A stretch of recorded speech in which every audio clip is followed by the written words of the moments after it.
Hallöchen everybody, it's me again, Rafi, and today we would like to show you a little bit behind the scenes of our upcoming beautiful Frankfurt mega airport scenery. And today with me is Joe Erland and Lukas. So maybe you two introduce yourself in 2-3 sentences for those people who probably don't know your names. So just explain you why you are famous in the flight sim industry or what your project so far have been. No. I'm not famous, actually. That's Joel is famous, but I'm not. Yeah, I've been dealing with flight simulation since FS98. Started developing for P3D in 2016, as far as I remember. Released a couple of sceneries for P3D, then went to MSFS. Started working for Aerosoft at the beginning of 21. Our first project was Memmingen Airport, and after that I was occupied with creating small airfields for the glider airports and for the sim update, basically, that included gliders. Okay, and yo, who are you? Hello again. Been doing sceneries for Aerosoft since 2010. Yeah, last one I did was Oslo, and the one before that was Brussels. You now started with a big airport, or big name, let's say, a long ago. It's Frankfurt, of course, and I would really like to know what were the first steps and the beginning of Frankfurt Airport? Well, actually, after I was done with working on the glider airfields for Microsoft, I continued at Aerosoft working on payware sceneries. And after we released the first one, the idea came up from the Aerosoft management, basically, that the next airport would be Frankfurt, with which I was pretty intimidated at the beginning, because it was a huge airport which I wasn't used to working on such large airports. All right, okay.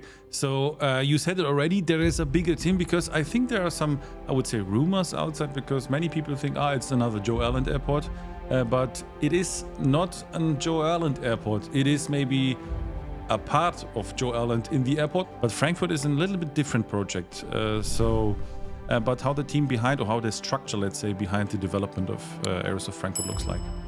Yeah, so when I was asked to basically assist with the Frankfurt project, I was already working on Oslo, which is the last one I did.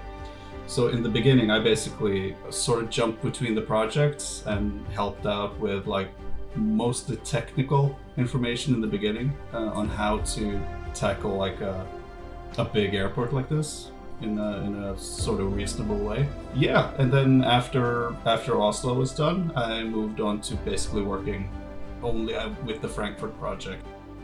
I asked you already, Joe, but I will ask you now, Lukas. What were the first parts you started with, and what were maybe the most challenging and fun parts to do in the scenery itself? The modelers basically started off with a north cargo area, and reaching up to the Lufthansa Technik hangar. So this was the first area that was done, which was also done before we even visited the airport. So me and Joe visited the airport last year, September, and we spent basically a whole day there on the airside, being driven around and everything. We spent most of the time at the terminal, photographing and shooting videos of the terminal. Obviously the terminal is the most complex object of everything else we have.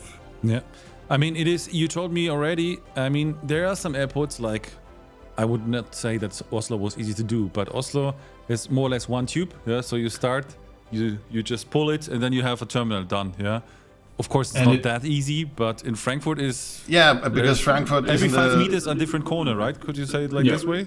Yeah, because Frankfurt isn't it's a pretty old airport, so it started off with a very small terminal, and then they built around this small terminal, added new sections, so you see there's a variety in architecture throughout the Terminal 1 and 2. Talking about the terminals, I mean, you said already Frankfurt is a big airport, and there's of course a question which will everybody ask is performance. Because big airports, many objects, big impact on performance, of course. Because there is a city close to the airport, and the airport itself is very big with many objects. So how did you handle that problem? in general, we want to try and get as much detail as possible with as little polygons as needed, right? So we want to try and optimize and reduce the triangle count on the models as much as possible. We want to have materials, you want to try and reuse those across different sections of the terminal so that we keep those the amount of material as low as possible. And then we also have LODs, so when you move closer and further away from a model, the amount of detail is then basically removed. So when you look at the terminal from a distance, stuff like the interior and small, assets there that you're not really going to see are going to be basically deleted, so they're not drawn when you're that far away. All that stuff is things we need to keep in mind when we model, and towards the end of the project we basically go through all of the models and try and optimize them as much as possible, and add LODs and try and basically find areas of improvement where we can optimize more. Yeah. I mean, it's not a completely flat area, and if you taxi around, you will see it. For example, when you come from the north runway 25 right, 7 left, and then you taxi over the bridges, then you have to taxi a little bit uphill, then again downhill. So, was this also challenging in terms of to make it every, let's say, taxiable? It's not really that difficult, like size-wise. We have like a little bit of data that we use as a base, and then we go in and manually, smooth out the terrain to get the correct curves and the runway profiles and all that stuff. Yeah, it's for sure like a large area that we need to do like the terraforming which it's called when we adjust the terrain. But it's not the most difficult part of the project, to put it that way. Yeah. And one last question to the ground is the satellite pictures. Where do you get this kind of satellite pictures? Do you go on Google Maps and do a screenshot, or is it in a different way? Well, that wouldn't be allowed, actually, and it's illegal to use Google imagery. You shouldn't. Okay, so where did you get from your well, Google, this one is from the Landesamt in Hessen. First of all, you try to find a free source of imagery, if there is one, unlike other countries where you would have to find a source to buy a satellite image. And one last thing, so let's say as overview, I would talk about the south part of the airport, because that's something new to the flight simulator world. Of course, the Terminal 3, it looks very cool. It's still in the process of being built to be finished in real life. What are your plans to when you release it? In which state it will be? Let's say it this way. Well, the way it was modeled, the way you see it here, it's basically the final state when it's gonna be finished, because we got our hands on the final model, basically, or sources of the final model, and we were able to replicate it the same way it will look when it's done. And we left room for an interior, which it doesn't have right now. When they open it in a couple of years, we will then probably release an update. We decided, that's something we're still thinking about, but we more or less decided that this terminal won't be operational as it is in real life. You won't see AI traffic around Terminal 3. We may add some statics. Because right now in reality it's not used. Okay, you may see aircraft parked there, but they are actually being towed to the terminal in order to make space around Terminal 1 and 2. This pier here is actually called the low-cost pier. Won't be having any jetways.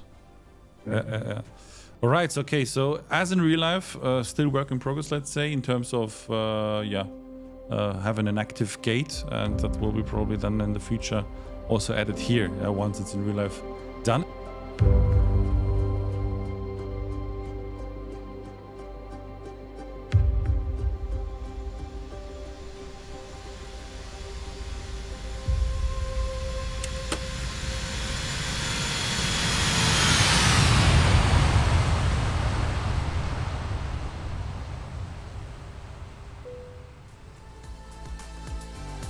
So that was part number 1, and I promise you, you don't have to wait so long till the next one. So that's it for now, and at the end is a number. See you soon.